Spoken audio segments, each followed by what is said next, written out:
for this episode, for Visions of Education, we are speaking with Sahithya and Eshwar from InquiLab, the co-founders. And I want to begin with asking you both what you understand the purpose of education to be. When it comes to your organization and education more broadly, what do you understand its purpose to be? What should it be all about? For me personally, education is primarily three things. When I see a person who's been educated in that way, I sort of look at three things in terms of socially, are they socially conscious in the sense that are they able to contribute meaningfully, especially when it comes to problem solving, or whether when they see something happening, is there an agency or an action that's taken? Um, do they know how to learn, right? I don't think at any point you can learn enough in school. You always have to be able to grow. So that's the second thing I'm looking at for, say, if education were to empower somebody.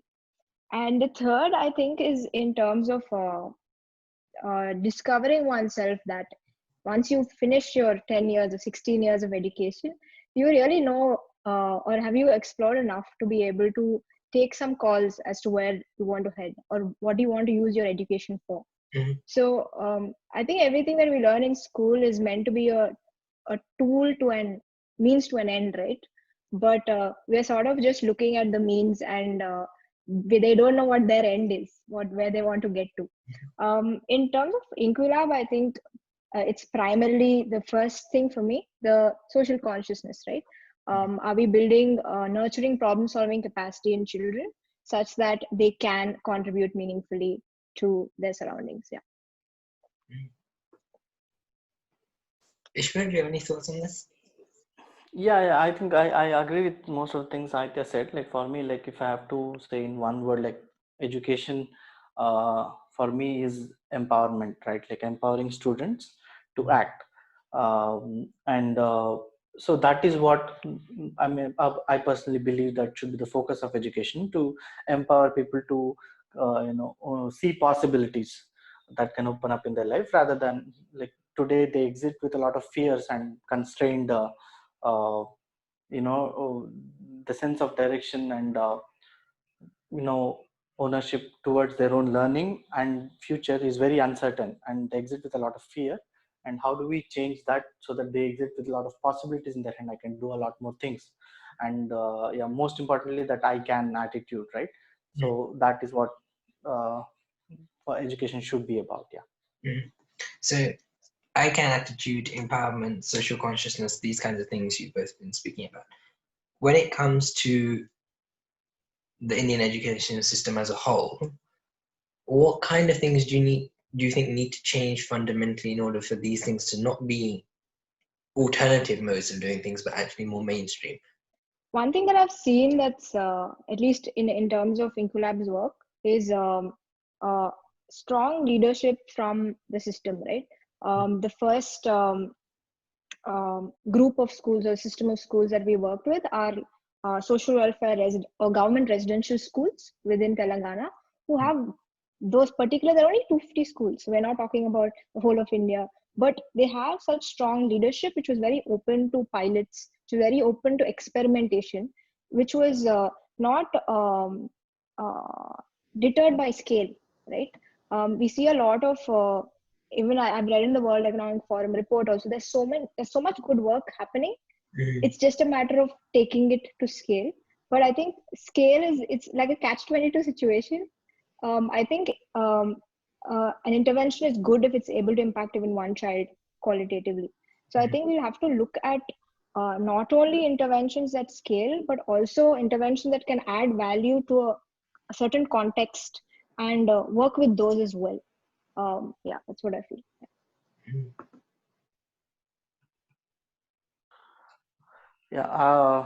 I don't know where to begin. There are like a number of things that need to change, but I think probably the most important of all would be how we assess children today. And so I think a huge reform in the way we assess or evaluate students who are coming out of schools and colleges will play a very key role in looking at how we teach them. right? Like right now, as long as we are looking at their marks cards or report cards, then they will be trying to fill those.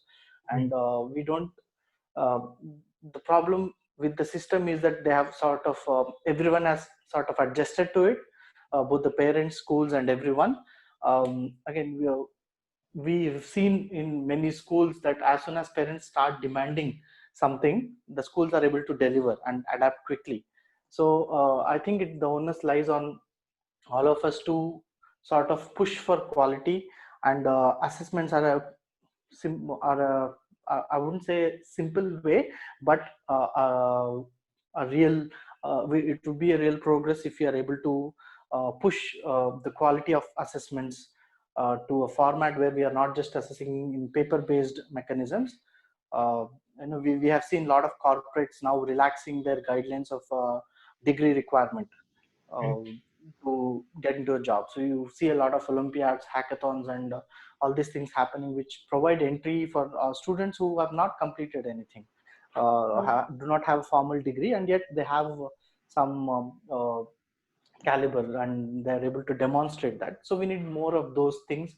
And then if we are able to formalize it in such a way that it can scale, uh, right? Even in the work that we do right now, we are also facing difficulty in the assessment piece. Like we cannot really judge them based on their ideas alone. We need to see the prototypes, and how do we get every student in every school to uh, make a prototype, and then who's going to evaluate all of that, and do we have the capacity in the system to actually have good mentors who can look at those ideas and evaluate in an objective manner. Now that is very difficult, and slowly, if we are able to achieve that one key reform, then we should be able to put pedigrees before degrees, right? Yeah. That's nicely put, pedigrees before degrees. So the question of assessments and then also scale. When you're striking up partnerships with different organizations and different stakeholders, governments, other charities, parents and students themselves even, how do you go about doing that then when it comes to these kinds of questions that you're thinking about? How do you go about forging those connections? We are Teach for India fellows, so by virtue of that, we have a huge network that we can leverage. Uh, in India, at least right now, in every second organization, we have one Teach for India fellow working, especially in the education space. So that kind of gives us an entry into most of the institutions, as well as funding organizations, and also government people who have already established partnerships with the government. In fact, our current program with the social welfare schools, we were connected to the secretary by another Teach for India alum who was already working with those schools. So what we look for right now at this early stage is one, are they open to experimentation? Because we are not clear on, at least 2 years ago, we had no idea on what we were trying to do with the system. We knew we wanted this to reach students, and at a classroom level we had some clarity, but at a scale of 200 schools also we were not able to think.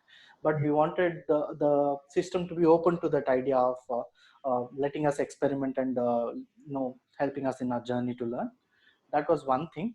The second thing itself is our alignment with respect to our vision and our values, which is a value alignment you don't normally find with a government system, so that is fine. But in terms of vision alignment, like saying, do they value problem solving and innovation skill, right? Do they see, because if we don't get that buy-in, then whatever potential comes out of this program, it wouldn't be easy to scale it. And for example, if we are able to look at students who show real growth in the program, and we want to support them further, either through advanced programs or scholarships, then it will become very difficult at that point, because then we would have to take everything on our own. We may buy into the vision, but we should be able to speak the same language as to what the end impact looks like. And especially for early stage organizations, to be able to monitor, measure impact is a new skill, which luckily we were able to sort of tap into through mentorship. But I think being able to lay that out on the table in a measurable form is something that's important. And I think assessments, that's where it came in from, right? To be able to communicate that impact to build partnerships. Yeah. When you get into a partnership, it's important to define both parameters, like what will happen. Most of the times we are looking at what will happen if we fail, and then how do we go about it. It is also important to look at what will happen if you succeed, because with government the scale is rapid. Like you show something that works, and they immediately want it in a lot of schools, and you need to be ready to deliver that also, and in a way that they can communicate it to the parents, who are the main stakeholders basically. So that's one of the key value drivers in a partnership, I would say. So when it comes to the actual programs that you do offer, the workshops and the other kind of design creative ideas kind of spaces that you try to provide, if you could talk us through one or two of those, and how your vision comes through in that. Sure. So in terms of one of our programs, we call it the Think and Make, where students in a 2-year time span are sort of identifying multiple problems that they see around them, and through a design thinking process, sort of coming up with usable solutions for that, right?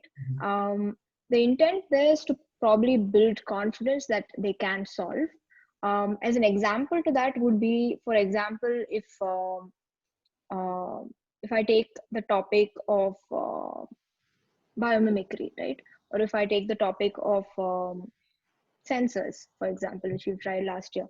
In terms of, we might show this technology to a child, but the important question there is that where would you use sensors? Which problem would you solve?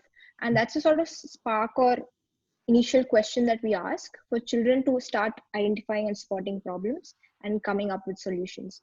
The journey for the child is primarily to observe, to ideate, to make prototypes, get feedback on their ideas, improve their ideas, such that this skill is something that they use anytime they encounter a problem. At least that's the hope that we have. We started this because we wanted every student to have the ability to engage with their problems, not necessarily solve them, but identify their problems and engage with them. I think that was key. And we wanted every student in the classroom, irrespective of their academic ability or whatever other potential measure, whatever other reports that classroom provides. So our focus has been on not the infrastructure, but this creation of that space in the classrooms. We are just trying to prove that you don't need to adult tinkering lab level infrastructure to actually make sure someone innovates in a classroom. You could do that with very less resources and using the students alone. Like our model is also student led, where the 2 students from each class are helping other students in the class, and we train those 2 students. I'm thinking about the space that you're creating. You mentioned that you want to create a certain space where this kind of creative thinking can happen, right? What should that space feel like for those that partake in it? For those students or those teachers that are involved in that space, what should it feel like? So I'm thinking here along the lines of whether there's a socio-emotional dimension to your approach to the educational questions and creating that space. Do you think there is a certain kind of culture or feeling that you're trying to establish in those moments as well? Yeah, definitely. I think for learning or transformative learning, right, in terms of believing I can, things like that to happen, you need to experience something out of the ordinary. So there is a script for a child of what school is, in terms of their math class or English or science class, right? Where it is now maybe evolving into something more, I'd say more interactive, but I'm talking about a very typical script where they're sort of learning from the teacher. So I think some of the things that need to change is, and some of the things that we try to shift even with student leading, right? Students don't always need to be taught. they have a lot in their mind that needs to be explored. So to have that space where they can explore their own thoughts and ideas, to have that space where they can question each other's perspectives and ideas, where the teacher doesn't play the role of the knowledge giver, but everybody has an equal stake in the learning of everybody else. That's why we sort of put in a team culture as well, right? Where the teacher is a part of the classroom, though. The other thing is in terms of definitely the social emotional piece as well. Even something as an idea, to be able to voice it out in front of 40 other students, it takes a certain amount of safe space to be able to do it, to know that your idea will be respected, questioned respectfully, etc. So I think a lot of these things feed into how well that experience is created. Safe spaces, I think, is one word that I would maybe use. But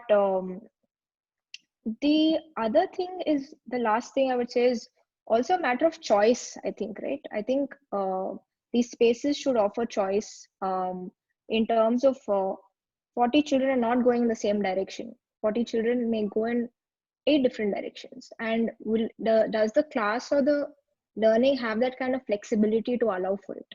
In our term, in terms of the ideas and problems, they choose. So there is that flexibility, but do other spaces allow for it is something to think about. Yeah. If we could bring this all together then for a final question of what you think people should be doing. So someone who were to listen to your thoughts here, or to find out more about organizations like yourselves, or who is perhaps involved in the education space, what kinds of things would you encourage them to do when it comes to promoting some of the things that you're on about? What kind of things should that, both the person who's not necessarily involved in the educational space, what should they be doing? And what should someone do who, like yourself, is actually fundamentally involved in? What kinds of advice would you be giving? I think something that we are also learning along the way is just a multi-stakeholder approach, right? I think in our minds we do have notions of what is required, how should design be, and do you want to design better than the education that they are getting? But is it still what it's meant to be? In terms of our collaboration with students and parents while we design our work, that's what I mean by multi-stakeholder approach. I think we have to work all organizations should work much closer to the ground as we are doing our educational design. If you're a parent, then probably I can only say care about your child. That's like the only, like the fundamental difference between someone who succeeds and someone who doesn't, as most of the times given equality of opportunity, is that there is someone who the child thinks cares for their education or cares for their learning. I think like if we are able to create a space where a child can find someone who can truly mentor, guide, or care, I think like that will be a good first step.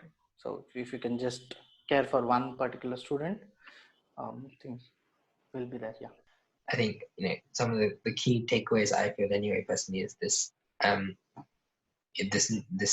you not getting too caught up with the question of scale, which is quite interesting. Your own idea of an I can design mindset, and producing a space which is in some ways potentially quite vulnerable because it allows for differences, but also for people to go in directions which might not necessarily be incompatible with each other, but that might produce something in and of itself. And your points there at the end of the need to appeal to parents and to other types of stakeholders as well, because everyone is involved in the educational space in some way or another. So thank you so much for sharing your thoughts with us, and all the best with your work.